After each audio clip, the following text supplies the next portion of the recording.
Imagine walking down a street, minding your own business. You accidentally bump into someone. You mumble an apology and keep walking. And then in seconds that person draws a sword and kills you. No trial. No arrest. No consequences for them whatsoever. This wasn't a nightmare. This wasn't fiction. This was legal. This was Japan, and the person holding that sword was a samurai. Welcome back. Today, we're pulling back the polished curtain on one of history's most romanticized warrior classes and revealing a side that most people never talk about. Stay with me, because what you're about to hear is going to completely change the way you see the samurai. Before we get into the dark stuff, let's make sure we understand who we're actually talking about. The samurai were the military nobility of feudal Japan. They rose to prominence somewhere around the 10th century and remained a dominant force in Japanese society for nearly 1,000 years, all the way 1800s.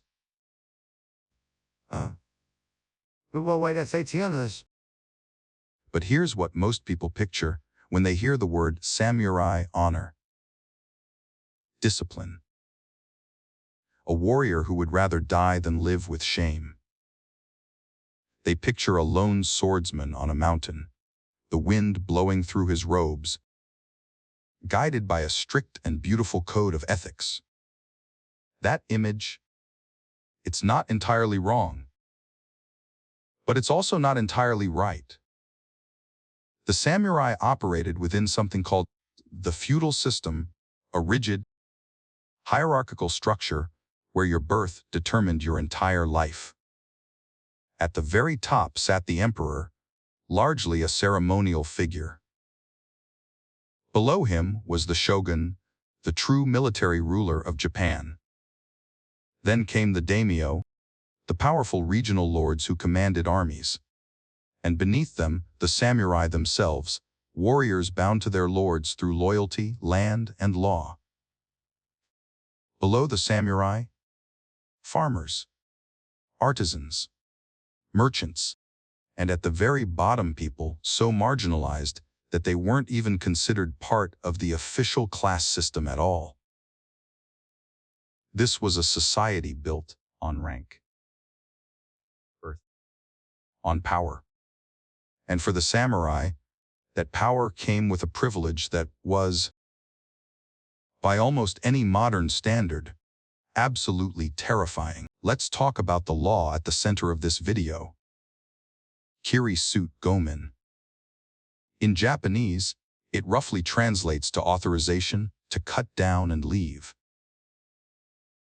Some historians translate it more bluntly as the right to kill and walk away. This was not myth. This was not legend.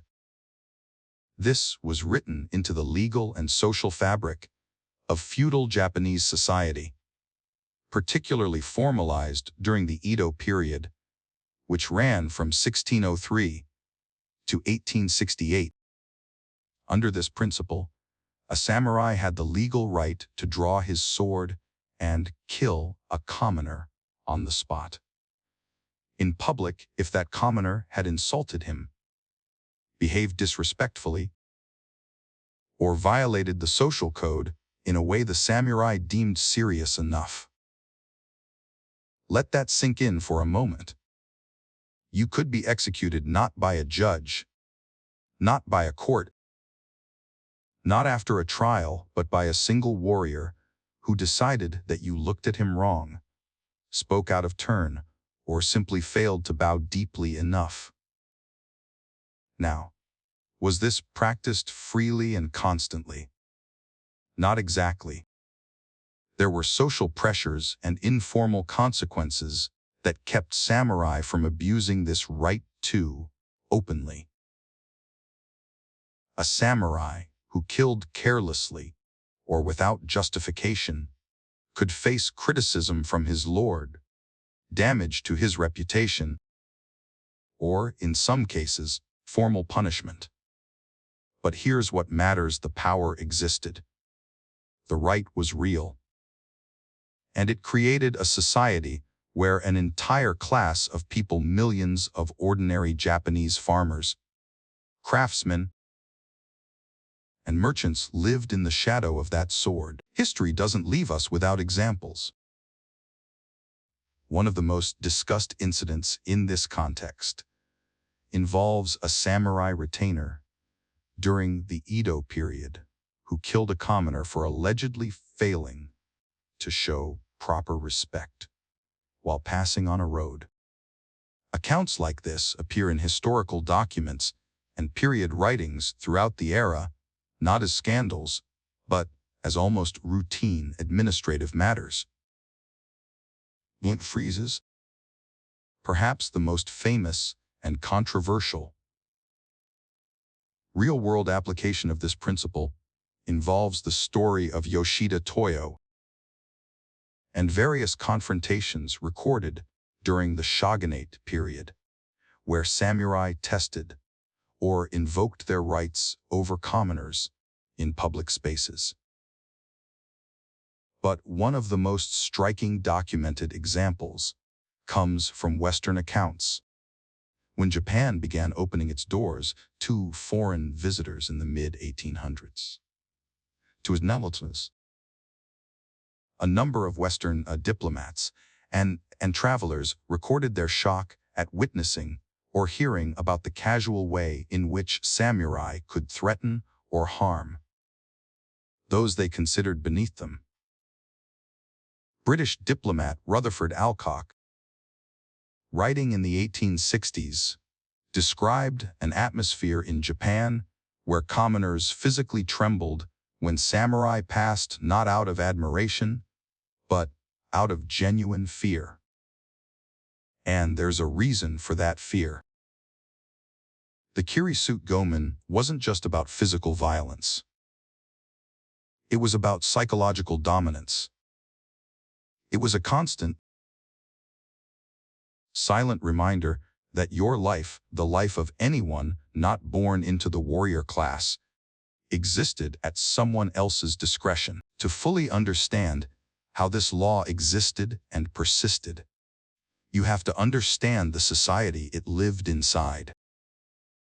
Feudal Japan operated under what historians call the Shi-no-ko-sho system, a four-tier class structure that organized society from samurai at the top down through farmers, artisans, and merchants.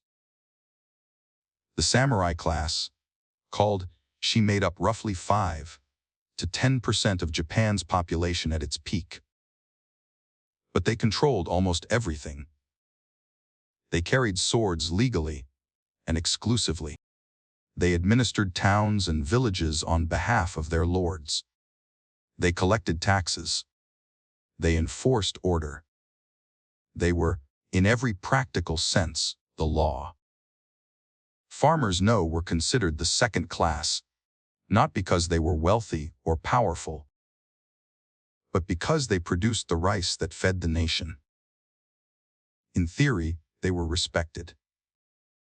In practice, they were taxed heavily, subject to strict regulations about what they could wear, what they could eat, even what kind of roof they could put on their house.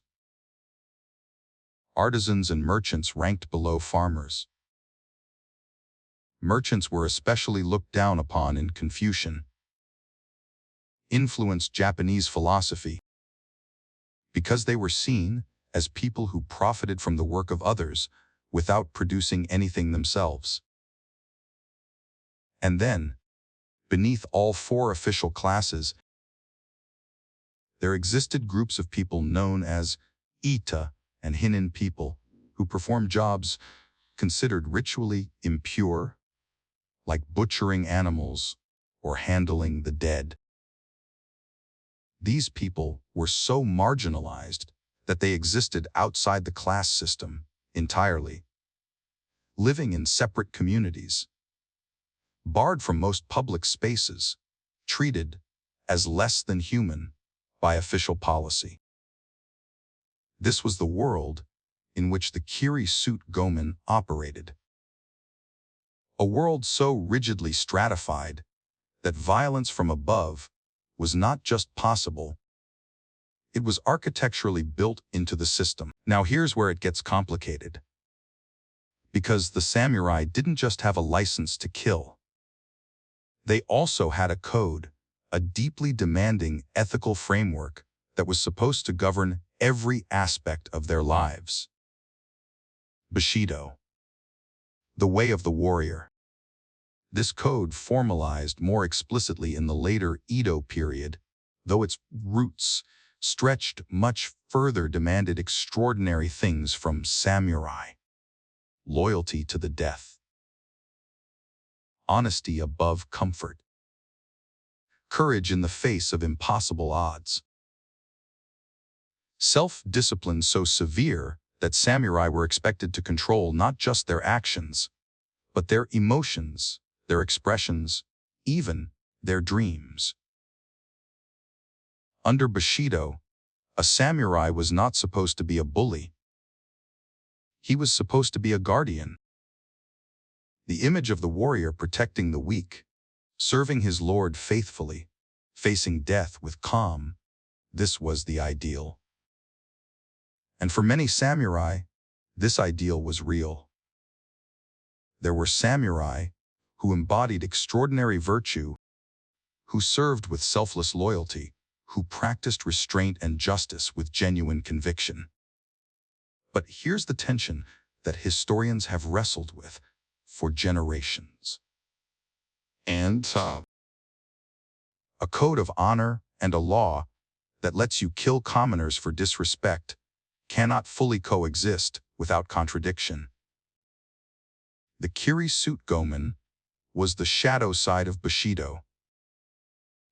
It was what the code looked like when power was unrestricted, when the person with the sword was having a bad day, when pride mattered more than mercy. Bushido said, "Be worthy of your power."